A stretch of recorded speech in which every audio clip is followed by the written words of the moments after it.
Chapter 2. It must stop, Cassandra, Duncan said. He was angry, she could see that. If it hadn't been obvious from the way he paced behind the table in his office, she would have known it from the fact that he called her Cassandra. His usual name for her was Cass or Cassie. It was only when he was thoroughly annoyed with her that he used the long form of her name.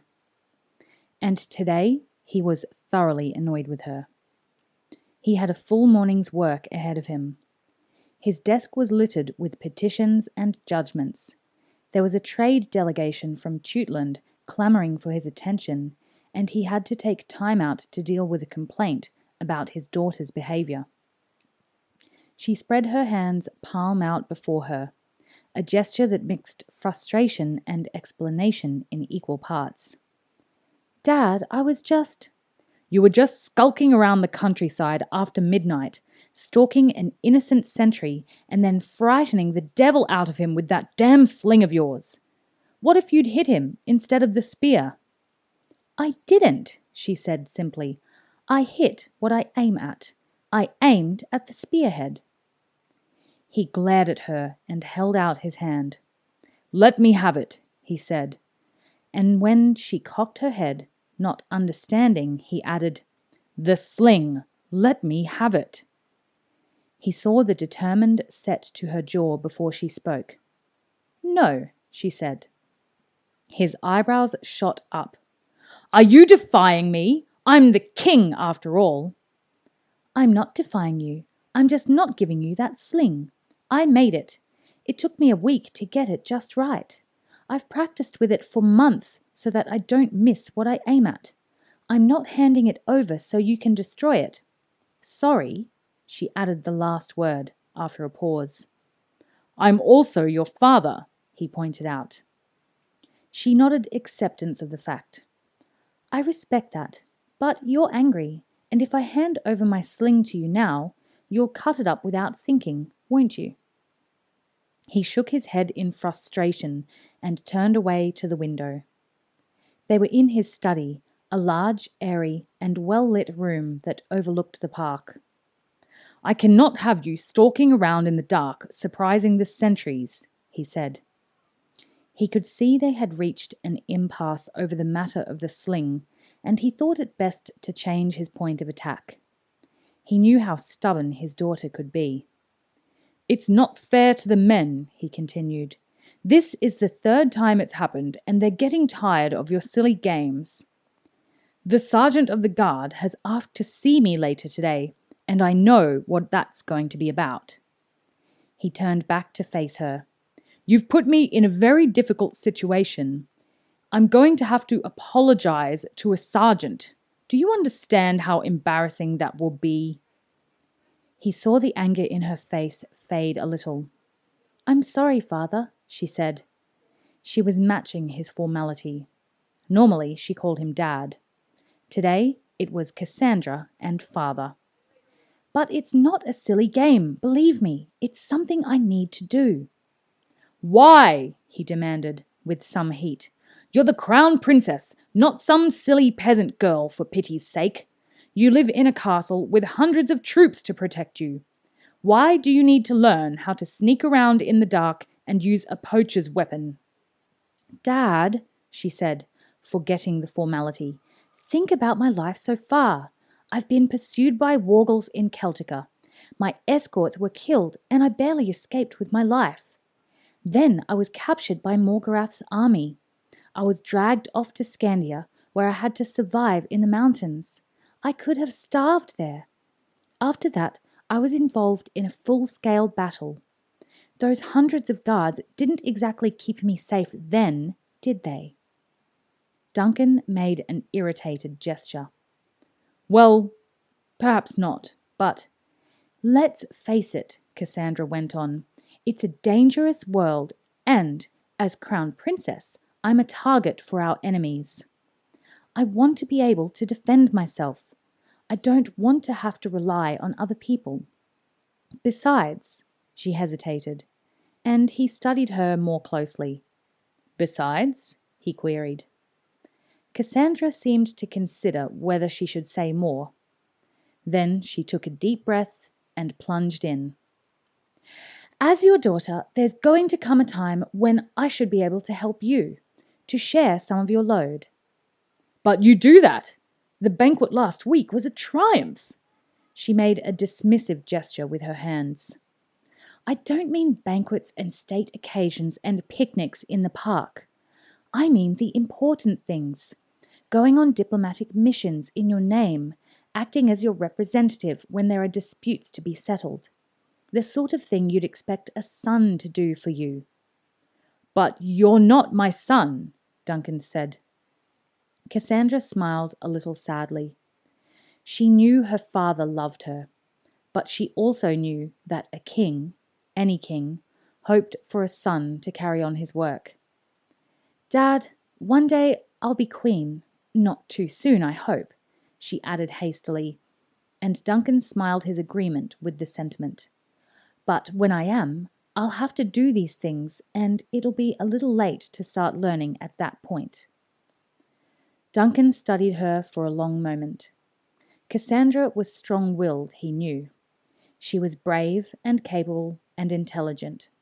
There was no way she would be content to be a figurehead ruler, letting others make the decisions and do the hard work. You're right, I suppose, he said eventually. You should learn to look after yourself. But Sir Richard has been teaching you the sabre. Why bother with the sling? And why learn to sneak around unseen?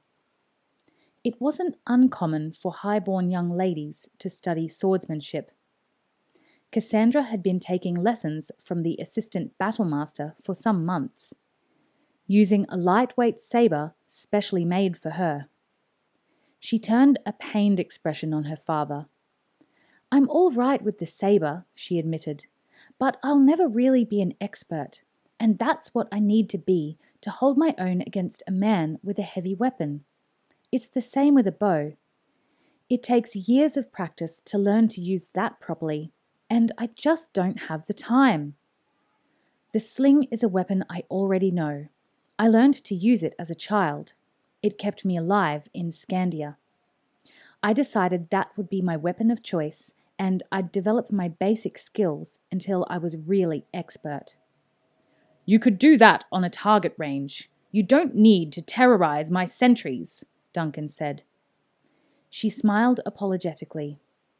I admit I haven't been fair to them, but Geldon said the best way to practice was to make the situation as real as possible. Geldon? Duncan's eyebrows slid together in a frown. Geldon was a retired ranger who had an apartment of rooms in Castle Araluen. Occasionally, he acted as an advisor to Crowley, the Ranger Corps commandant. Cassandra flushed as she realized she'd given away more than she intended. I asked him for a few pointers on unseen movement, she confessed, then added hurriedly, but he didn't know about the sling, I promise. I'll speak to him later, Duncan said, although he had no doubt she was telling the truth. Geldon wouldn't be fool enough to encourage her in the irresponsible practice sessions she'd devised. He sat down, breathing deeply for a few seconds to let his anger subside. Then he said in a more reasonable tone, Cass, think about it. Your practice sessions could conceivably put you, or the castle itself, in danger. She cocked her head to one side, not understanding. Now that the sentries know what you're up to, they might just ignore the occasional noise or sign of movement outside the walls. If they were to see some dark figure creeping through the night, they'd assume it was you, and they might be wrong. What if an enemy agent was trying to infiltrate the castle? That could result in a dead sentry. Would you want that on your conscience? Cassandra hung her head as she considered what he had said. She realized he was right. Or the opposite might happen.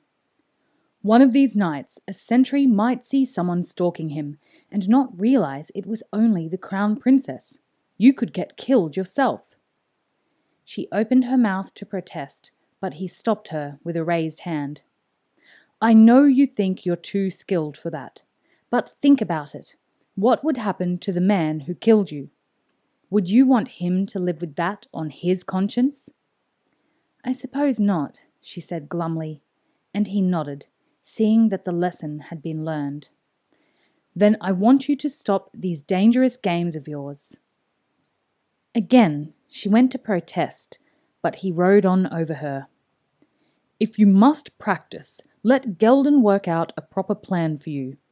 I'm sure he'd be willing to help, and it might be harder to slip by him than a few sleepy sentries.